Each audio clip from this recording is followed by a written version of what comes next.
পরীক্ষার মধ্যে এরকম যদি অঙ্ক আসে কিভাবে তুমি সলভ করবে। দেখো, এখানে প্রত্যেকটার পাওয়ার কিন্তু সেম আছে, নিচের সংখ্যাটাও সেম আছে। তাহলে আমি এখানে কমন নিতে পারি, সমান 2 পাওয়ার 500 কমন নিলাম। থাকলো কি, 1 + 1 + 1।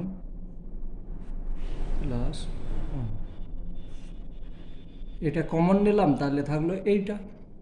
এখানে কিছু নেই মানে গুণ চিহ্ন আছে, আবার যদি গুণ করো এক সেম হয়ে যাবে এটা। বেশ, এখন দেখো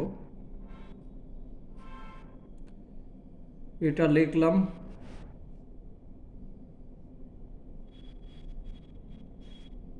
500, এটা গুণ চিহ্ন দিলাম, এটা যোগ করে নেবে। চারটে আছে, তাহলে 4 যোগ হলো। বোঝা যাচ্ছে? এবার দেখো,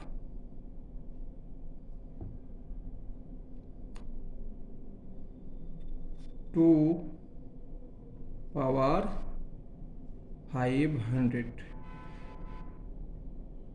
আর গুণ, এটাকে আমি ভেঙে লিখতে পারি 2 তার পাওয়ার 2। কোনো মানের পরিবর্তন হলো না। ব্যাস, এখন আমার কাজ হচ্ছে, এরকম যদি সূচকের মতো থাকে তাহলে তুমি এইখান থেকে এটা যোগ করতে পারো। তার কারণ গুণের ক্ষেত্রে যোগ হয়ে যায় আর ভাগের ক্ষেত্রে বিয়োগ হয়ে যায়, এইটাই নিয়ম। সমান 2 500 + 2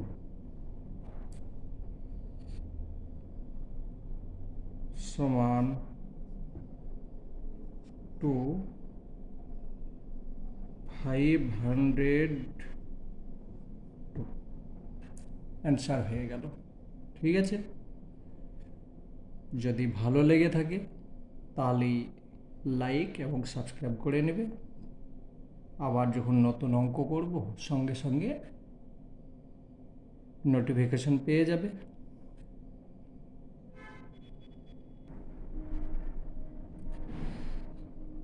পরীক্ষাতে এরকম অঙ্ক আসতে পারে, তখন কিভাবে করবে। সহজ নিয়ম হচ্ছে, সমান, এটাকে ভেঙে নাও। ভাঙলে কত হচ্ছে, 5 হচ্ছে 5, তার পাওয়ার হচ্ছে 5, তার পাওয়ার 5 তার পাওয়ার 2, তার পাওয়ার 2। এটাও তো লিখতে পারি, কোনো মানের পরিবর্তন হলো না। গুণ চিহ্ন দিলাম, সেম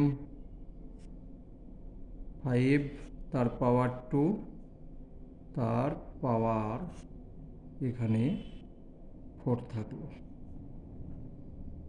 5 × 5 = 25 হচ্ছে, 5 × 5 = 25, কোনো মানের পরিবর্তন হচ্ছে না। এখানে যেটা আছে সেইটা লেখো। 5-এর পাওয়ার হচ্ছে 9। বেশ, এখন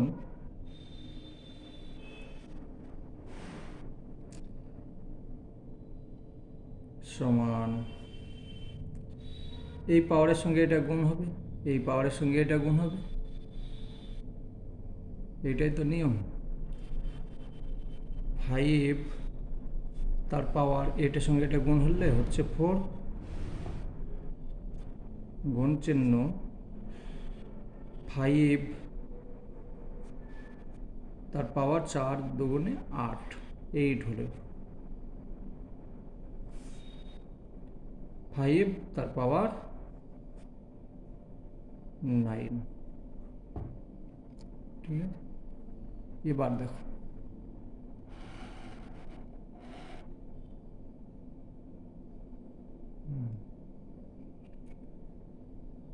সমান গুণের ক্ষেত্রে কি হয়, পাওয়ারগুলো যোগ হয়ে যায়। সেম যদি থাকে তাহলে এখানে সেম আছে আর ওপরটা তাহলে যোগ হয়ে যাবে। তাহলে 5 লিখলাম, তার পাওয়ার 4 আর 8 যোগ করলে হয়ে যাচ্ছে 12। নিচে 5-এর পাওয়ার হয়ে যাচ্ছে 9 সমান, এটা ভাগের ক্ষেত্রে বিয়োগ হয়ে যায়। তাহলে এখানে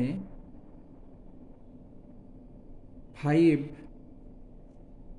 তার পাওয়ার 12 মাইনাস 9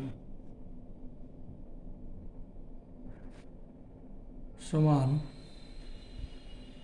এইখানেই করছি কিন্তু তোমরা নিচে নিচে করে আসবে, ঠিক আছে। সমান